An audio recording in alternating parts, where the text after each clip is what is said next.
Assalamu alaikum, and welcome to the series called Asma'ul Husna, or the beautiful names and lofty attributes of Allah, where I give a brief explanation of the definitions and meanings of the 99 names of Allah mentioned in both the Quran and Sunnah.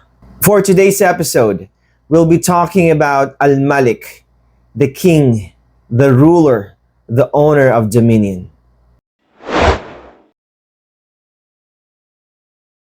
And so today I wanted to talk about Al-Malik, the king, the sovereign Lord, the one with complete dominion, the one whose dominion is clear from imperfections. Allah is the one who reigns over the heavens and the earth and everything that's between them.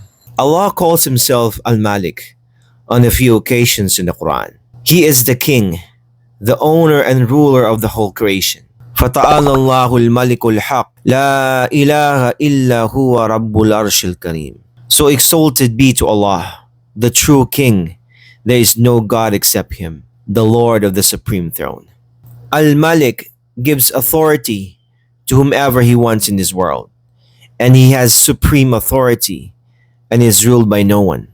قل اللهم مالك الملك تؤتي الملك من تشاء وتنزع الملك ممن تشاء وتعز من تشاء وتذل من تشاء بيدك الخير إنك على كل شيء قدير. O Allah, possessor of the kingdom, you give authority to whomever you want and take it away from whomever you want. You give honor to whomever you want and humiliate whomever you want. In your hands is all good, and you have power over all things. Whenever you feel distressed, tell yourself that Allah is your Malik and you are part of His kingdom, for He does whatever He wants. إِنَّمَا أَمْرُهُ إِذَا أَرَيْدَ شَيْئًا أَن يَقُولَ لَهُ كُن فَيَكُنْ. Verily, His command, when He intends a thing, is only that He says to it, be, and it is. When something bad happens to you, know that this is from His wisdom, and that no matter how bad your situation is, you can always ask Him for a way out. Nothing is impossible for Al-Malik.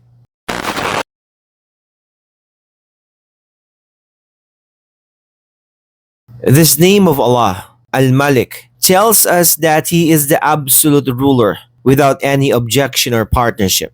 Al-Malik is the one for whom nothing he wants to do in his sovereign kingdom is difficult. All things in existence come from him, and he presides as a sovereign ruler over them. Al-Malik is the king, whose limits are not confined to a boundary. He is everlasting in time and space. He can never be abdicated from his throne and doesn't need the support of his subjects. Our perception of a king is that he leads the people, but he requires buy-in from his subjects. Without the support of the people, he has no power or dominion. Abu Dhar reported Allah's Messenger ﷺ to have said, Allah the Most High says, if the first of you and the last of you, the living and the dead among you, those of you who are fresh and those of you who are withered, had all hearts as wretched as the heart of the most wretched of my servants, that would not diminish as much as a gnat's wing from my dominion. This emphasizes how Allah has no need for any existing thing. He is independent. If all people were wretched in their hearts, like they did not believe, He would still be the king. His dominion would not diminish even by a gnat's wing or by a wing of a fly.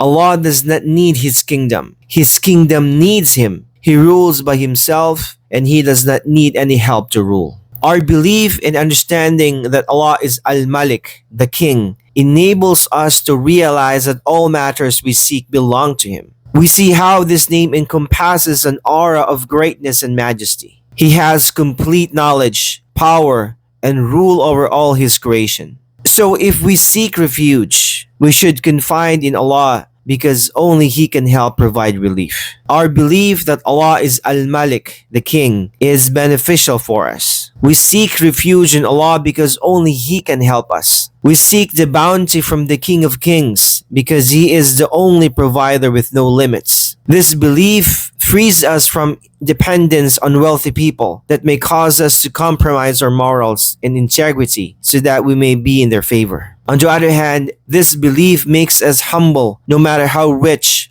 or self-sufficient we might feel. This belief reminds us that we are all slaves of the one who controls everything, Al-Malik. And so this belief makes a Muslim humble in his heart, his speech and appearance. He avoids using foul language, speaking poorly of others, or having an arrogant body posture, because the true Muslim humbles himself or herself for Al-Malik. Stay tuned on the next installment of this series.